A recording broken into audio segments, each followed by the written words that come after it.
જય સ્વામિનારાયણ બહેનો. આપણે યુટ્યુબમાં વિડીયો એટલે બનાવ્યો છે કેમ કે આ ડાયરી જે મેં હશે ને મંત્ર લેખન આપણે સ્વામિનારાયણ લખવા હાટું બહેનોને દીધી હતી લગભગ 2-2.5 મહિના પહેલાં, 3 મહિના જેવું થયું છે.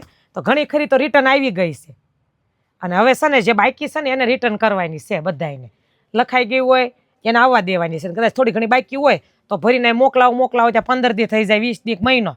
તો મહિના સુધીમાં જમા કરાવી દેજો તમે બધાય. એટલે મારે પછી હું મંદિરે જમા કરાવવાની હોય. ઘણી ખરી આવી ગઈ છે એટલી. આ છે ને બીજી ઈજી છે ખોખામાં. આ તો હું લઈને બેઠી છું એટલી. અને જેની ભરાઈને આવીને આ વખતે ખોલીને નથી બતાવવાની કે આ લખ્યું. મેં તો જોયું જ હોય બધામાં કેમ કે બહુ જાજી છે. એટલા ખોખા ભરાણા છે. તો પછી છે ને તમને બધાને મેં કીધું હું કહી દઉં. અને ઘણા બહેનો છે ને ચિઠ્ઠી લખીને તે ટૂંકું સારી રીતે લખ્યું હોય કે અમને આ ભરીને તે આમ મજા આવીને ઓલું એવું સામાન્ય લખ્યું હોય. એક બેને કુંડલાઈ છોકરી છે એવું લાગે છે કેમ કે એમ કહે છે કે મારી એક્ઝામ હતી ને કુંડલાઈથી છે, અક્ષરે મસ્ત હશે એને હાટું એને મગાવી હતી.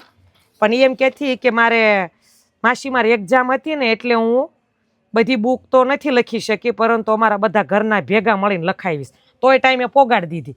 આપણે સાવરકુંડલા દીપાલી વાઘેલા સાવરકુંડલા આવો ને ત્યારે મારા ઘરે આવજો અને મારા વખાણ કરે. એટલે મારા વખાણ પછી મારે બહુ ન કરાય એને મારા વખાણનું લખીને મોકલ્યા છે એટલે છે ને એટલે મેં આખી ન વાંચી.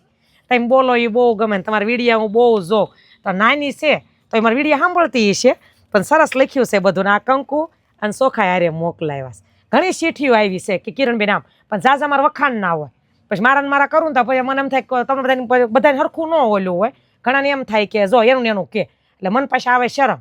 જો ને આપણે શ્રીફળના વિડીયો બનાવતા ને તોય મારે એવું થાય. હું શ્રીફળના વિડીયો પેલા ભરી છે એમ ઘણા સમયથી પણ વિડીયો ન બનાવતા. પછી એક વખત મને વિચાર આવ્યો કે લાવો વિડીયો બનાવી. એક વખત બનાવ્યો જો બધાને બહુ ગમ્યું તો 90% ગમે તો 10% એવાય હોય ભાઈ દેખાડો કરે છે. તો આપણે પાછું ઓલા કેમ કરવું છે તો સાના માના કરીએ. આપણે કાંઈ કોઈ દેખાડવા હાટું કરતા ને ભગવાન રાજી થાય એ હાટું કરતા હોય તો બને ત્યાં ખાનગીસ કરવું. સેવા કરીએ કોઈને દઈ કે કાંઈ ધર્મના કાર્ય કરીએ ને તો બને ત્યાં સુધી ત્રીજાને ખબર ન પડે ને એવું કરવાનું. પછી તમને એમ લાગે કે બહુ હેત છે. આ વાત અત્યારે બેનપણીને જેમ કરું છું. તમને એમ થાય ને કે આનામાં મારે બહુ હેત છે તો હેત હાટું થઈને 2 શબ્દ કહો ને તો કહેવાય. પણ ઘણા પૂછે કિરણબેન તમારે એટલી બધી પેલા આવું હતું ને હવે સારું થયું એનું શું કારણ? તો મારી પાસે 1-2 કારણ છે. એ મારે જે ખાસ બેનપણી હોય ને જે મને આમ બહુ દિલથી પૂછતા હોય પૂછવાના હાવભાવ પરથી ખબર પડી જાય કે આ પૂછે છે ને પાછળનો ભાવ શું છે. એટલે એને પછી હું કહું કે જો આ વસ્તુ અમુક કરવી જીવનમાં એનાથી આપણે પ્રગતિ થાય. એટલે તો પાછું કેવું પણ લાગ ઢંઢેરો પીટીને બધું કહેવાની જરૂર નથી. અને જેને લખી એની ઉપર ભગવાન બહુ રાજી થાય કેમ કે જો કોઈનું કરેલું ક્યાંય જાતું નથી. બાલસ્વામી વારા ખરતી એમ કે કરેલું ક્યાંય નથી જાતું. એ મેં મારા જીવનમાં જોયું કે ભગવાન બાબતે કરેલું કે સેવા કરેલી. કેમ કે પૈસા પહેલાં નહોતા પણ સેવાનું આપણે સેવા કરતા હોય આપણે થાય તો કોઈને મદદ કરતા હોય કામ બાબતે. ગાડીમાં હતી હું ગાડી લઈને પહેલાં બધા જાયતી તો આપણે જે કાર્ય કર્યું ને એ ક્યાંય જાય નહીં આપણું કરેલું. એટલે તમે જે લખ્યું છે ને તો ભગવાન તમારી ઉપર એનું તમને ફળ આપશે. તમને એમ થાય કિરણબેને લખાવરાવી તમારા બાલસ્વામી એમ કે મોટા સ્વામી એમ કે સાના માના તેમ કાર્ય કરો ને તો એ સીધું ભગવાન પાસે જ જમા થાય. કેમ કે હું જ્યારે 31 બાલિકા સભા આંકતી ને મારા ભગત પહેલેથી ઓછું જ બોલતા. એ કોઈ સંતો પાસે જાય નહીં વાતે ન કરે. એ મારે જરૂર પૂરતું બોલે એમાં બીજા પાસે હું બોલે કયો. એટલે એ કંઈ કોઈ વાત કરતા ને હું સભા લઉં હું વાયા લેતી. મારી ઉપર એક લીડર હોય એની ઉપર એક લીડર હોય ને પછી સંતો પાસે વાત જાય. અને અમારા સંતો અરે બહેનોને કોઈ બોલવાનું કાંઈ વાતચીત કે આઘું આમ બહુ આઘું રહેવાનું અમારે કોઈ એવું કાંઈ હોય નહીં.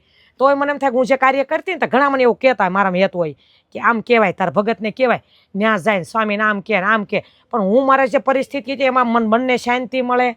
ભગવાન મારી ઉપર રાજી થાય ને મારો સમય હું કેમ કાઢું તો હું ટેન્શનમાં ન રહું. આ હાટું હું સેવા કરતી. એ જે સભા સંભાળતી ને તો કાંઈ કોઈ ઓળખે આ એનું કાંઈ ભાવ નહોતો. તો એ ભાવ મારો જે હા ઓલા કેમ કે એવો હતો કે આપણે કાંઈ કોઈને કાંઈ લેવા દેવાનું. તો મને મજા ને એટલે હું એ સેવા કરતી. તો ભગવાને તોય મને કેવડું ફળ આપ્યું. તો તમે આ બધા લખી છે તો ભગવાન થોડા આપણા ઋણી રહેશે. પણ માગીને નહીં લખવાનો નિસ્વાર્થ. આમાં તમે કોઈ એવું લખ્યું હોય કે મને ભગવાન આ દેજો મેં લખ્યું છે તો એમાં ભગવાન રાજી ન થાય. એટલે ફળ એને દેવાનું હોય. આપણે ખાલી કર્મ કરવાનું હોય. અને માણસ ખાલી સામાન્ય માણસ હોય હું થોડુંક આનું રાખું તે કેટલું આપણે રાખે. મને એને આવું હતું તે રાખ્યું હતું. મારે જ્યારે પરિસ્થિતિ એવી હતી તેમાં બધા રાખ્યું હતું ને મને હજી ભૂલાય નહીં. ઘણા એમ કે કિરણબેન આવું તેમ કેટલાય રાખ્યું છે પણ તમને બહુ મગજમાં આવ્યું છે અને તમે બહુ વારા ખરતી કહો છો તમે મને આમ રાખી હતી હું કામ એટલું બધું મગજમાં રાખો. ઘણા એવું કે મને મારી બેનપણી છે હંસાબેન એ રૂપાલીમાં રહેતા બોટાદના છે. એને મને ભગત બીમાર હતા તોય રાખી હતી. હાથ ફ્રેક્ચર થયું તો એનો પાસ કઢાવી દીધો તો કસરત હાટું. કેમ કે પૈસા હું કોઈના ન લેતી ગમે એટલી તાણ ન કરે હું એમ કહું નહીં એ મને આમ ગમતું જ નહીં અંદરથી. તો એ બેન મને રાખતા બહુ. તો અત્યારે મારે સારું છે મેં ખાલી ફોન કર્યો કે ઘરે છો તો હું આવવાની છું.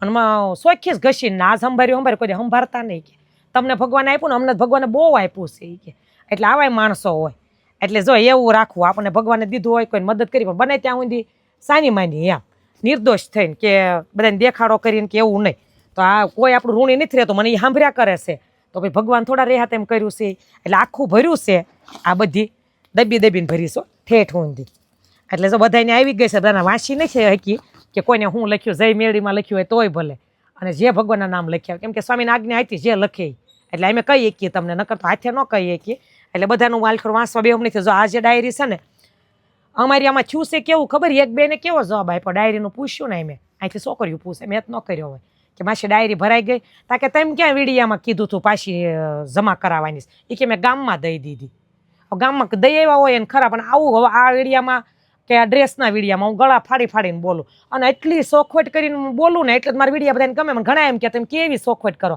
તમારી આ વાત અમને ગમે પણ પછી હું તો જો વીડિયા બનાવીને આમ વહી ગયું હોય પછી તમારા છોકરીને મારે તકલીફ પડે તમને થાય કિરણબેન હોય ને લગભગ નાની છોકરીને બાયું ગાંઠે નહીં એ મને ખબર છે ક્યાંય મૂક્યા આવે મારે ઓલી દુકાને જાય ને રેડીમેડની ત્યાં છોકરો હોય છોકરીઓ હોય અમારે બ્રિજેશ હોય પણ એને તમારે આમ ક્યાંય મૂક્યા આવે કિરણ એટલે હું જો હોઉં તો આખી વાતને ફેરવી નાખે એટલી સરસ વાત કરે આ છોકરીઓ પાસેથી બીજી કરે મારી પાસે બીજી કરે એટલે હું વિડીયામાં બધી સોખવટ કરું એટલે એટલું છોકરીઓને ઓછું સાંભળવું એટલે હું નાની વાતની હાવ ક્લિયર બધી કરીને કહું એટલો કટ એટલું આ એમ મેં આમાં 2 કે 3 વિડીયા બનાવ્યા યુટ્યુબમાં બનાવ્યા છે ને ઇન્સ્ટાગ્રામમાં બનાવ્યા છે એટલે ટોટલ મેં ડાયરીના 5-6 વિડીયા બનાવ્યા છે અત્યાર સુધીમાં એ બધે મેં સોખવટ કરી તમારે પૈસા દેવાના નથી આવવાના નથી દેવાના જવાના નથી દેવાના એટલે તમારે લખીને સેવા કરવાની છે મારે ખાલી આવવા જવાનું વહીવટ કરીને સેવા કરવાની છે એટલી સોખવટ કરી હતી તો એક ગામમાં દઈ આવ્યો ક્યાં દઈ આવ્યો ખબર નહીં ભલે દઈ આવ્યા એનો વાંધો નહીં પણ પછી એમ નહીં કહેવાનું તેમ કીધું નહોતું તો પછી વિડીયા સાંભળી લેવાના તમારે હાથે ખોટું નહીં બોલવાનું તો સોખવટ તમારે વિડીયામાં તમને ખબર પડી જાય કે સોખવટ કરી હતી તો ભાઈ એક બેને પછી એની ભરેલી ડાયરી આપી જો સારું કહેવાય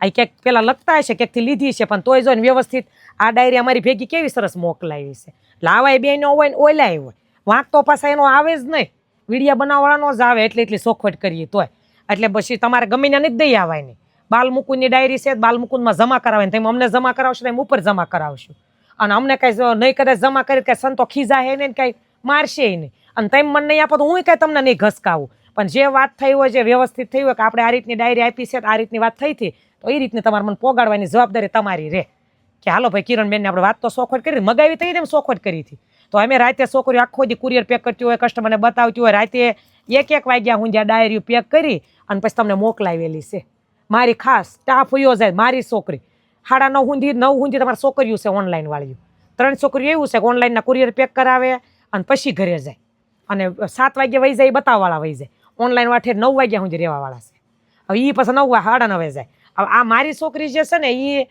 12:30 1 1:30 ત્યાં હું જ્યાં ડાયરી પેક કરીને તમને મોકલાવતી અને એનું તમે પછી એમ કહો કે આમ અટવાઈ ગઈ એમ નહીં બધાની સેવા તમારે જોવાની તો તમારી ફરજમાં આવે આપણે ડાયરી પોગાડી દઈએ અને એક બેન તમારે બાધ્યાતા હોતી એ કે વિડીયા એ કે બનાવો છો ડાયરી દેવું ડાયરી નથી આપતા ને સ્વામિનારાયણનું નામ આમ કરો છો ને આમ એટલે બેન બહુ બોલ્યા હતી પછી મારી પાસે સામો જવાબ હોય એટલે વાંધો ને એ કાંઈ વાંધો નહીં તમે બધું કહી દીધું મારે જે કહેવા નહોતું એ પણ તમારે છે ને જેને ડાયરી આપી છે ને મહેરબાની કરીને પોગાડી દેજો અને આવું લખીને મારા વખાણ કરીને નહીં તમારે બીજું લખવું હોય તમે તારે કહેજો હું વિડીયામાં બોલીશ પણ તમે મારા જે વખાણ કરો ને મને એમ થાય કે એ ન સારું લાગે વિડીયો જો હું બનાવું છું ને તો હું મારે કમાવા હાટું બનાવું સેવા ભાવના હોય ને તો જ સારું લાગે આ હું કમાવું છું ડ્રેસમાંથી હું વિડીયા બનાવું પણ છતાંય તમને બધાને ગમે છે ને એ મારે ભગવાનની મારી પર દયા છે વિડીયા નકર આખું સુરત બનાવે છે પણ તમે બધા જે મને ભાવ પ્રેમ આપો છો ને એ મારા માટે બહુ મહત્વનું છે પણ ઘણી વખત વિચાર આવે કે કમાણી તો આપી હારવાર આપણને આબરૂ આપી ને માન સન્માન તમે લોકોએ મને બહુ આપ્યું તમે ગમો કિરણમાં તમે બોલો એ ગમો ને તમને મળવું છે ને તમને જોવા છે